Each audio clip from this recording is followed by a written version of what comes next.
Today's topic is how strong enough do you need to be in order to do a handstand? As always, it's not a simple answer. The main thing to understand is that the handstand by nature is not a strength move. It's about precision, it's about technique, it's about alignment, it's about timing. So the basic handstand should not be a strength move. However, it is a physical skill, so if you're not used to being able to support yourself on your arms, as a beginner, you may have to spend a bit of time strengthening your shoulders in order just to hold the position. Again, if it's something you're not used to doing, you have to learn it. When you learn it, the handstand can be quite easy, but it depends on a lot of things. It depends first off on technique and alignment. So if you can keep your arms vertical and your elbows straight and then ideally the rest of the body in line, then it generally takes a lot less strength. And the strength involved, it's very minimal but also very specific to the technique. So sometimes someone who has the strength but hasn't learned the technique might still collapse in their shoulders. So a good example is like a weightlifter who clearly has the strength in their upper body to hold themselves up, but they might hold their handstand like this just because they're not used to that specific technique of how to hold the handstand to make it easier.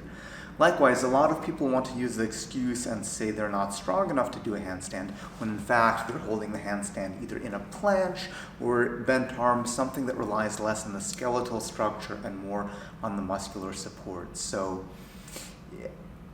let's come down to this. As a beginner, you will have to spend some time developing the strength, but the strength is technique specific, and once you learn both the strength and the technique, the handstand can and should be a resting position.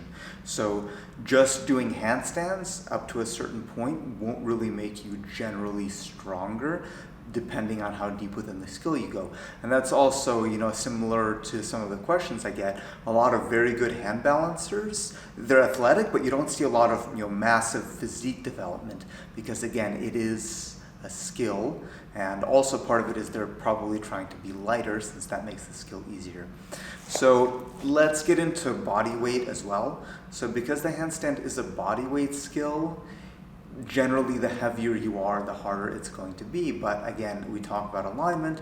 So basically the straighter your alignment, the less your weight matters because you can support yourself on your bones. The more broken your alignment, whether it's your shoulders or your legs or your elbows or your back coming out of line, the more your weight bears down and the heavier you feel. So generally, the heavier you are, the stronger you have to be, but not as much as long as you have a decent technique. And then for now, we're just talking about a basic straight handstand, which is mechanically going to be the most efficient position, but certain positions can feel heavier. A tuck handstand, for example, can feel a lot heavier on the shoulders, and it's also very technique and skill dependent. So when the legs go in front of the body, the legs get heavier, the shoulders have to push harder in a very specific way in order to maintain that position. If you don't have a good shoulder push, or maybe if you're a little bit planched and the tuck makes you go forward into the planche even more, again, that position now takes even more strength.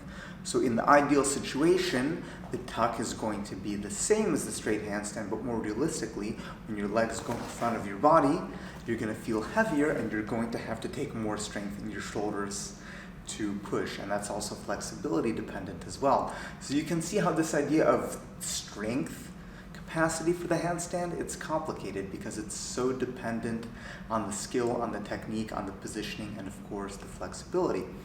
So let's talk then about the press handstand. Press handstand is interesting as well because if you have the flexibility and the timing and the technique, it doesn't take a lot of strength. It takes a very specific strength of pushing and rounding. However, when most people learn the press, they have a tendency, and you can look through my videos, I have 4 common press handstand mistakes. They have a tendency of sinking in their shoulders, or they have a tendency of opening their back or their hips too soon, and essentially they're doing a press in a way that takes more strength. And the press handstand specifically is a really interesting one because people with less general strength, people who don't have the shoulders to either planche or handstand push-up, are more likely to learn a really good technique for the press because they're forced to, because they can't go outside of that technique. So the press is also about precision. But in general, if you do a really good technique press, it's the same push from your shoulders as you would do in a regular handstand.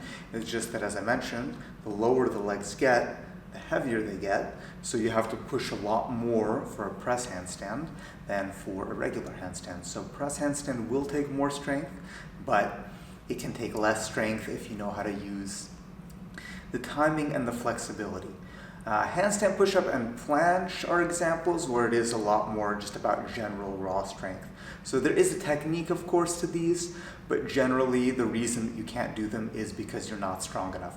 Whereas the press handstand and a lot of the other more balanced, more vertical handstand variations, the reason you can't do it, it's very unlikely that it's because you're not strong enough. Let's continue to talk about one-arm handstands. So again, this is also very technical because there are a lot of different ways to hold it, but at the very least, you have to be twice as strong in the shoulders to hold a one-arm handstand than a two-arm handstand, right? It makes sense. It's double the body weight, so in order to keep the same stability, you have to at least push twice as much, keep the same position in the shoulder, but that's assuming that the general mechanics of the position are the same. So in a one arm, you want to be generally more upright and minimize the tilt because it's more efficient. But people who tilt more, or some people lean a little bit into their shoulders, that's going to take more general strength to hold the balance because the position is not as mechanically stable. So, and then of course, you know, some of the really strong people, the break dancers, they go here. This is a lot more dependent, if you're holding a one arm in this position, it's a lot more dependent on strength of the shoulder than it is that the position. Of course, the balance comes into play as well. So it's that idea as well. So we have a lot of issues of positioning, of technique, of timing, and bone structure. So this idea that you have to be strong to do the handstand, for the most part, it's a myth. And a lot of really good technical hand balancers don't have a ton of raw strength because they learn to use their technique. Likewise, you can get away with worse technique if you're stronger, so the two can make a synergy. But overall, I think if you're interested in improving your hand balance, it's really important to think of it as a technical skill and less of a strength move, and then the strength can come with it. So okay, you have a good handstand, but you don't have the strength to go outside of the vertical line, so then that's when you can develop things like planches, like handstand push-up, you know, Mexican handstand, flags for one-arm handstand. So that's building the strength to go outside of the vertical line, because the further outside of that you are, the more strength that it takes. So yeah, complicated issue, not super simple, but for the most part, you don't have to be as strong as you think to do a good handstand. Unless you're just starting out and have no upper body strength, there's a good chance you're already strong enough.